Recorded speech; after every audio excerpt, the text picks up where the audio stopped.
Vincent. Hello. How are you?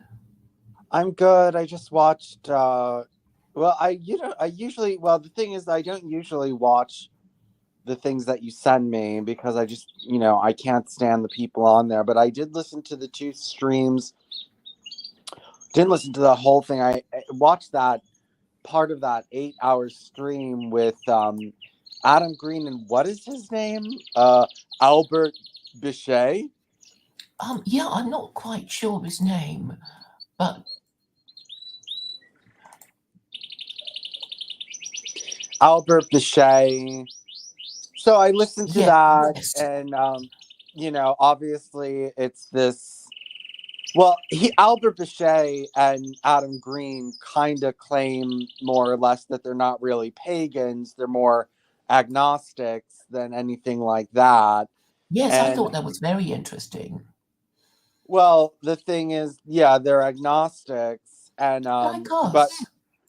obviously they're critical of the Jesus myth, right? And they were right. I mean, so the whole thing was basically about how all the groypers, all the fucking Nick Fuentes assholes are against um, Adam Green and are trying to take him down and make him look like crap. And then they would let on these groypers to talk, and all they could do was scream racist things and scream, FAG and, these different kinds of things at them. And, they're not really able to make up any kind of, really cogent argument because Adam Green has really done his research. Um, yeah, Adam Green has really done his research. And they Yeah, have. and he's basically saying to be Christian is a sign of stupidity and groyperdom, and there should be a parting of the ways for white nationalists. And I thought that was an excellent development. That at least the thinking, no, we can't stand it anymore. That there should be clear blue water between, you know, um, this kind of white nationalist and the other kind of white nationalist.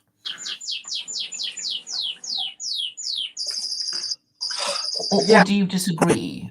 Well, I think that the Christians are ruining everything, and I think they're a problem. And Yeah, I yeah, think, because these Christian nationalists are going to get, well, everyone into trouble because if they go for them, eventually, I know the arguments aren't being used now because it's almost like they're just waiting for this group to swell for people to become Christian nationalists and then, bring out the bludgeon to smash them all in one go when there are enough of them gathered together, kind of like your agenda to expose, those who support the no hide laws. well, yeah, I mean, but they're just such idiots. And the thing is that the whole thing about Christianity is so anti-intellectual. And that's the problem that we got into is that Christianity is a very anti-intellectual religion. Yeah, And because basically it says don't ask any questions, and if you do, you're going to find yourself in such trouble. So don't even think about it. And that is what has made people stupid. And yeah, they like, need to understand it and compare themselves to Jews and Muslims who have an easier to believe religion and an easier to defend religion. That doesn't make them sound stupid when they, say, well, obviously there was a creation, so there was a creator, and obviously the creator has communicated with us, and, we've got the best book of rules. And we didn't make ours up. And the author of our books ain't Matthew, Mark, Luke, and John, etc. well, I mean, obviously the historicity of Jesus causes a problem because, the historicity of Jesus causes a problem because, I mean, I know what's his name wrote a book questioning the reality of Muhammad. Oh God, what is his name? He's you know him. We've talked about him before. He's associated with Pamela Geller, if you know who she is. Is Robert, what's his name? He's an Islamophobe. Yeah, Robert he's Spencer. Robert Spencer, Mhm. and he wrote a book questioning the historicity of Muhammad. But I would think that there's He's not the more. only one. Well, I mean, what do you think about I the think Patricia Crone also did that, and I know that Tom Holland, a British historian, did a long documentary whose transcript I still have about, talking to this Patricia Crone, she's now dead, saying, "Oh, he never existed," blah blah blah. But I just interpreted it as, just sort of hatred. It's like, well, not only are we going to deny that your God exists, we're going to deny that your prophets ever existed, and you're such fools for believing in, you Well, know. I wouldn't mind if they weren't Christians and they were questioning Muhammad's historicity, but if you're a Christian, you have no right to question other people's religions when it comes to historicity. Christians have no right to question whether or not Muhammad is real, because there's just holes all over, their religion. And it's disgusting when they quote church fathers as some kind of like authority on whether Jesus existed or not. I mean, of course they're going to say, Jesus existed. And then, they were bringing up about any kind of record of Jesus going back to his time was interpolation and forgery. Yeah, And and the Catholic Church is infamous for forging documents and they're events. disgusting. They're disgusting. I mean, the thing is that these people are absolutely revolting, and I don't even get the fucking thing. I don't even, I don't even know why they would want to steal the Jewish holy book and the Jewish religion and the Jewish Messiah. And, why would you even want to steal these things? And they just got themselves in a big, Yeah, but mess. I mean, I think we have discussed it before. It was because they had an even more ridiculous and unbelievable religion, which is that of emperor worship. They're supposed to worship their emperors Well, at and least the an emperors emperor you become can gods when they see. die. Pardon? At least an emperor you can see and can do things and can change the world, and these different kinds of things. And that makes more sense to believe that a man is the embodiment of God who can actually, do something for you, and that you can actually petition, and who can actually talk to you, rather than some imaginary God in the sky. And you Well, the thing know is, once they're dead, they can't do anything. but then there's a So, new one. Then there's a new yeah, but one. you're not allowed to worship him until he's dead.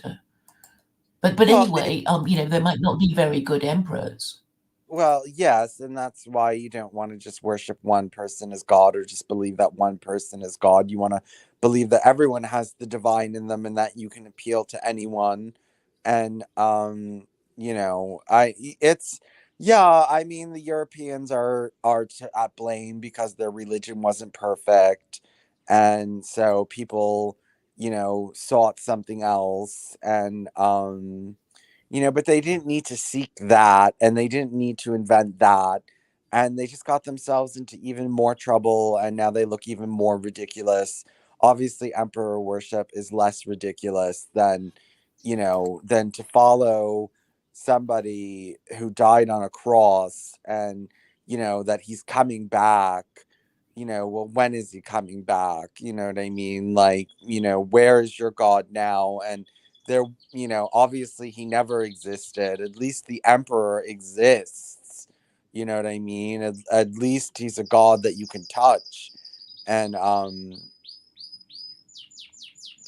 you know Well, you can't touch a dead emperor, but okay, we will at least concede that but you he can once touch a living lived and emperor. did stuff and ruled Rome. But but the point is that the idolatry thing is still important. I know don't really care about it. But I sort of thought you really did when you were talking to that Arturo meta self person. And the thing is, people think it's all right. It doesn't matter. What's the harm of a little bit of idolatry? But we sort of know what happens when you have a really, really big bunch of idolatry from the Christians, and it's made them stupid. And they've done it for so long, and they can't Well, even I see think the that harm of it. they wouldn't be stupid if the man that they worshipped was much more magnanimous and a much greater of a man, then the idolatry wouldn't be so bad. The point is that they've chosen the wrong idol. They've chosen a horrible idol to follow, of an idol of just tolerating everything, or not judging, and basically turning turning the other cheek, and these different kinds of things. And it just was the wrong idol to. But Vincent, the New Testament contradicts itself. That there are kind of violent sword verses of Jesus. Well, You not know, real. I mean, I brought a sword. I didn't come in peace. And then, everybody in the family are just going to be so upset with each other, arguing about me and all kinds of stuff. So, it's not all sweetness and light and forgiving everyone. There are, quite extremist statements being made. But I think the character of Christianity has changed over the centuries. So when Christians were dominant and crusading, and they weren't meek and mild at all. But after having lost their power through the past 250 years of liberalism, that they had to become meek and mild, because the government wasn't going to protect them, because the government, I mean, the ruling classes were liberals and regarded themselves as enlightened, and not about to be, told what to do by a bunch of priests with their hocus pocus. So I think we have to understand that, Christians were not always meek and mild. no, they weren't, but I think that it eventually led to that. I think that there's a reason why it devolved into that. Yes, There. yes, because of the revolutions. Like, it's like Americans, please understand your history. The founding fathers were men of the Enlightenment, and they didn't want to be told, to believe in nonsense. And as soon as they could, with the Atlantic between them and the old world, they said, fuck off, King George. We're not going to listen to your nonsense. We're going to rule our new world, and we're going to make up some of our own rules and not listen to you anymore. And then the French thought, wow, what a great idea. Let's do that too, and kill the king to boot. And then, after that, um, Europe was in, well, uproar. Basically, that there were the Napoleonic Wars. Um, and then when those were over, there were the European Wars of Unification. It was World War War, and then then World War One, and then the Russian Revolution. When the Russians got so fed up with their king, also known as their Tsar, they exterminated the entire royal family. And then after that, after Germany didn't exactly win the war, the Kaiser had to abdicate. So basically, Christendom ended in 1918. And okay, this wasn't the history that I learned when I was a schoolgirl, but I think that this information was deliberately withheld, because there's still forces of conservatism left in Western governments at the time, and said, well, we've got to be something, and we can't completely dump Christianity, because people want to get married. What are our churches for, and tradition and blah blah. And so they didn't say, well, Christianity is over and out, and we're going to be, because there would be the problem of what they're going to replace Christianity with, and they were not ready at the time to contemplate Islam, but now they are. And that is the difference. Time moves on, and there have been, lots of major developments within our lifetimes.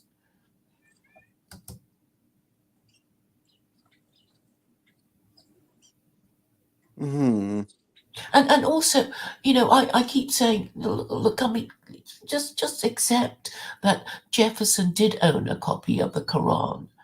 He did. He bought a copy when he was a law student when in 1765 he ordered it. There's a historical record of him ordering the book, and then he went to negotiate with the Barbary pirates, and he did read it before he negotiated with them, because obviously he thought, well, if I understand the rules that they operate under, I'll be more able to successfully negotiate with these people, and that was what he did. But and also the other thing that distinguishes Islam from Judaism and Christianity is because it actually supports the First Amendment with chapter 2 verse 256. Because, well, I mean, we already know that Jews get stoned to death for breaking the Sabbath, and Christians were known to burn heretics at the stake. And only Islam has this verse that says there is no compulsion in belief, truth stands clear from error. And even if they don't follow it, it's like it's still there, and obviously they were wrong to not follow it, and that's why they have this bad reputation of being, not for free speech. But it's their fault, and we can learn from it.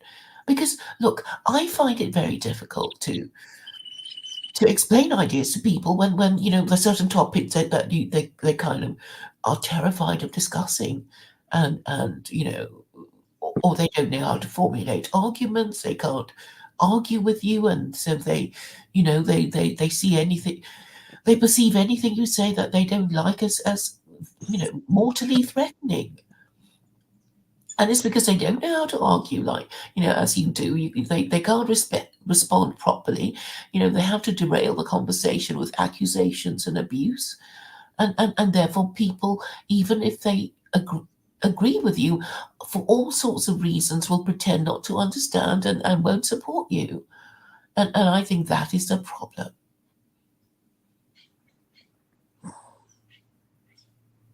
Yeah, well, But yes, before I forget about TikTok, I mean the reason why the American government wants to ban TikTok is TikTok, for all its faults, is basically about very short videos that explain things really quickly, so even the dimmest person understands it.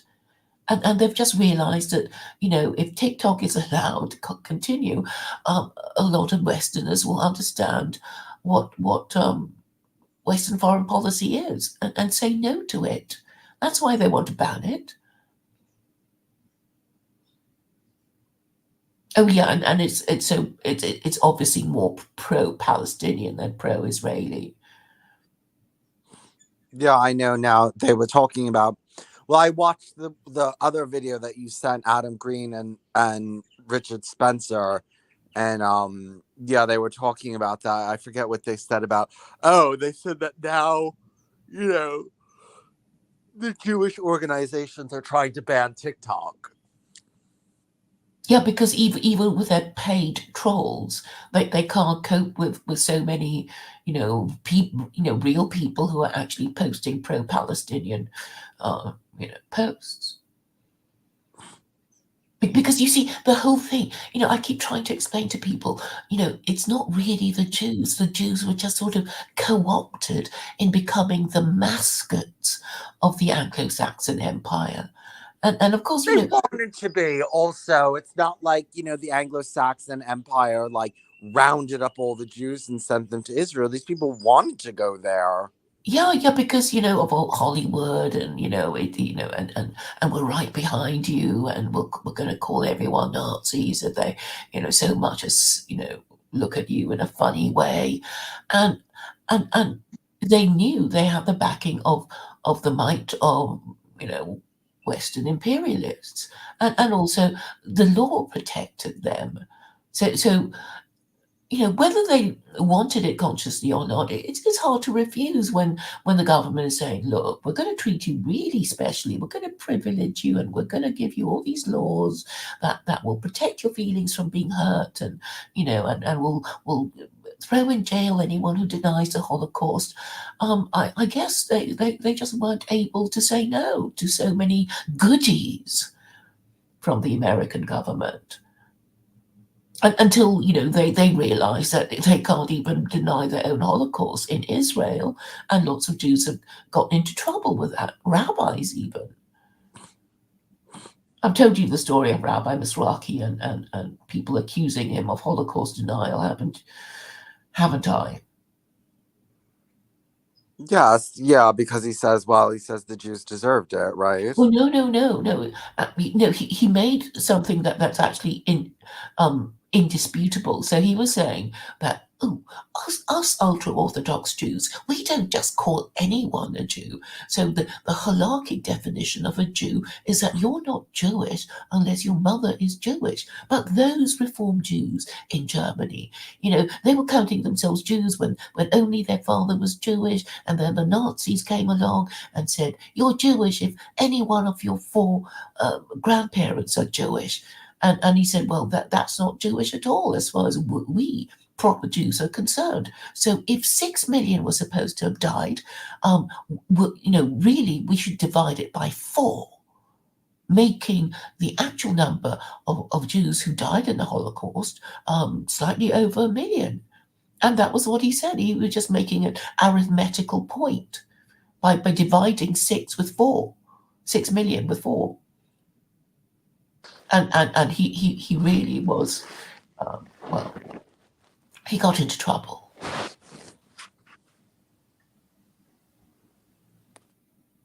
So they can't even deny their own Holocaust.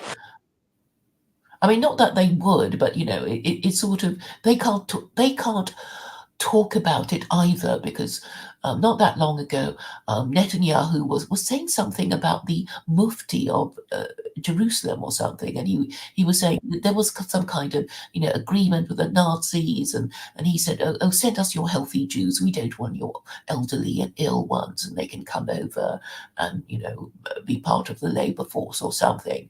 And there were politicians, leftist politicians, who tried to talk about it, and basically the media came down on them like a ton of bricks, saying, "Oh, you're guilty of Holocaust denial." Mayor of London, Ken Livingstone, for talking about it. Oh yes, and Netanyahu, you better watch it because you're straying into Holocaust denial, so you better shut up. And I can find you these articles, accusing these Jews. So there is something about the post-war narrative, and I'm saying they're using Jews to give the Anglo-Saxon Empire a raison d'etre. I mean, they're not going to say, "Oh, we need Japan twice, and we're the world's number one superpower, so shut up." But they're going to say, "Oh, but we're such, we're assuming the white man's burden, we're carrying the white man's burden, we're protecting God's chosen people, and we're going to protect the Jews in Israel, in the middle of the Middle East where there's lots of oil, and we're going to protect them." You see that there has been a mythos that what didn't exist before World War II. Because I think any empire, any global empire would want Israel, because it's like, oh, it's special, it's a holy land, it's, blah, blah, it's very special, and only the number one superpower of the world would get to look after Israel as a sign of our virtue, and whatever story they cook up. And Jews have just been ruled over for centuries, because before the secular state of Israel, it was a Palestine mandate, which the British only controlled from 1918 to 1948. And before that, it was under the Ottoman Empire.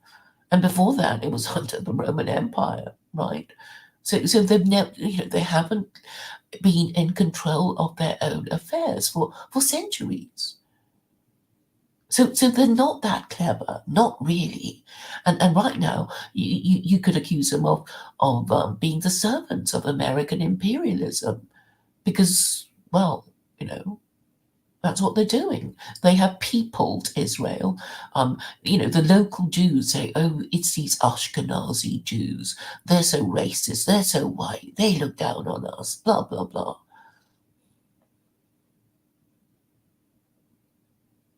And oh yeah, and they're not even kosher Jews because they're not observant. And that also causes a lot of, anger and resentment and division within Jewry. Because I mean, a lot of religious Jews think, oh, I want to make Aliyah, I want to go to Israel, and then it has to go through the Israeli immigration control and the making it hard for religious Jews to settle there because they don't want religious Jews, right? They just want secular Jews who vote liberal. Because really, it's an American colony, and obviously, as an American colony, would be expected to follow the social policies of America. So right now, this thing that you go on about this, Hindu, Judeo, hype thing. I'm sure it is really about, kind of koshering these Indian workers and telling them in those uncertain terms that they're not supposed to be, building any temples of idol worshipping.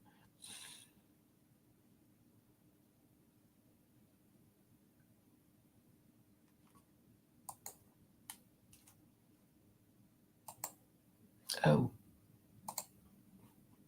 hi, Vincent. Hi, I have to go in 5 minutes. Actually, I forgot that I had something I had to do today, but I can stay on for another few minutes. But that'll put us at a half hour, so that'll be a decent enough stream. And then maybe when I come back, we can stream on my channel. Though Okay. I don't know how much StreamYard time I have left. Yeah, mine's reset. Yeah, so I see Lockman Eunice Eugene has popped up. He was on Karani Yule, and he's a Muslim convert, a Chinese Muslim convert. So I hope he can join us after you go. Is there anything you'd like to say before you go? No, just that I watched the shows that you sent me, and I watched Adam Green and Richard Spencer, and just I'm quite disgusted. I mean, I was really disgusted in those groypers, and it just seemed very Christian to me, and just the anti-intellectualism and the stupidity, and just like their responses were just ridiculous, and it's their responses were ridiculous, and it's embarrassing. And it's embarrassing that Christianity is the foundation of the West, and that we have all these different kinds of problems, and that they just can't get over everyone just can't they can't get over the Jews, and they're either supporting them and doing everything they can for them, or even when they're against them, they're still for them because they kind of worship a Jew, and the whole culture is Jewish, is anti-intellectual. The thing is that Jews are intellectuals. Jews became intellectuals when they started hanging out with intellectual Gentiles, not because that's in their culture, not because that's who they were originally. I mean, they're this anti-intellectualism comes from the Old Testament, right? Just like not listening to, just totally negating anything that doesn't fit your worldview and destroying it. And that's what the Christians did with Hypatia and all these other libraries and stuff, burning down pagan libraries, and that's its true nature, and they can't do that anymore. So now they just, anyone who does have anything reasonable or rational to say is called a Jew. And is just, they try to smear them. And it's just very, very embarrassing and disheartening to think that so many people in the West think like this and that this is a growing movement. They say Christianity is having a resurgence, but it's like this kind of dumb Christianity. It's this like, it's this kind of like, yeah, it's like this dumb Christianity, like you're an FAG, you're a Sand-N. They were calling, I guess what's his name isn't white, Bichet, Mm-hmm. Albert Bichet. I guess Yeah, Albert. I don't know. I mean, he's definitely not a white nationalist. I mean, he did keep saying that he wasn't. Yeah, well, Albert Bichet doesn't seem to be white because everyone kept calling him a Sand-N. Mm-hmm.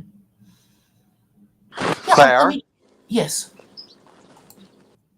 Yes, he has to go. All right. So I guess I can talk a bit more.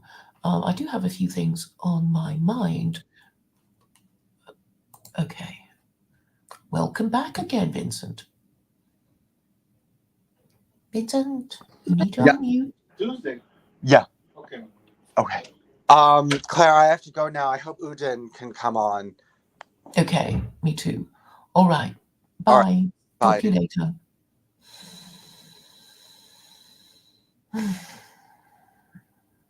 Now, when you think you've got loads of things to say, and then now it's just gone out of your head, and I was hoping somebody talking to me might trigger some thoughts. So I'm just going to look at my Twitter timeline and maybe go through. So it might trigger a few topics. Or I'll just continue what Vince and I were talking about, which is the anti-intellectual nature of the Groypers. So I'm pleased to report that Adam Green, who would be categorized as an anti-Semite, has decided he will be parting ways with Christians because he's saying it's Christianity that is a problem. It's Christianity that requires these Gentiles to worship a Jew. It's an absurd religion. If Groypers who support Nick Fuentes can't take it, it's too bad. And in any case, Lucas Gage, who represents the Groypers, started saying rude things about him, and so it is a good thing. So it is actually a good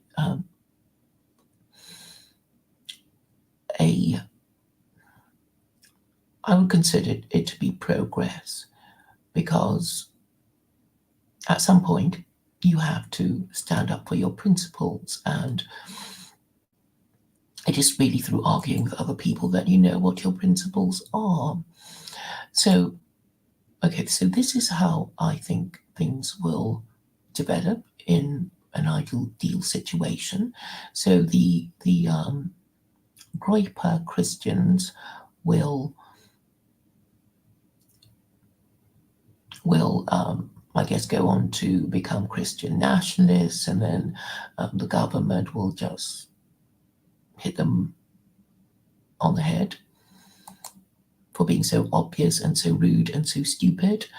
And the agnostics, people like me, people like Vincent, people like Albert, what's his name? Albert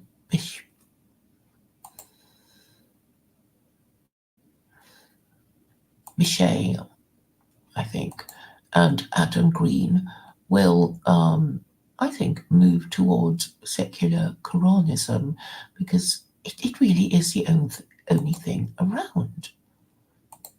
So that's why I think it is a welcome development. So I'm going to retitle the stream.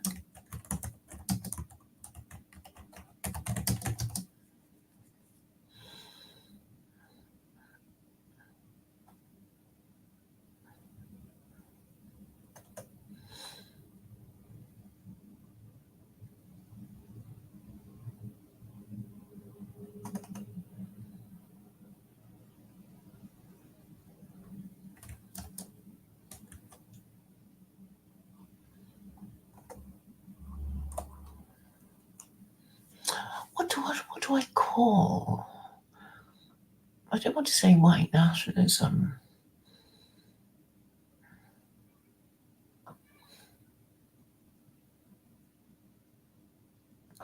I'm talking to Vincent Bruno about the Lucas Gage-Adam Green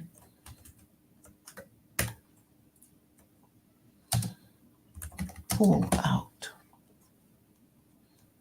Quarrel. Parting of the ways. Parting of the ways.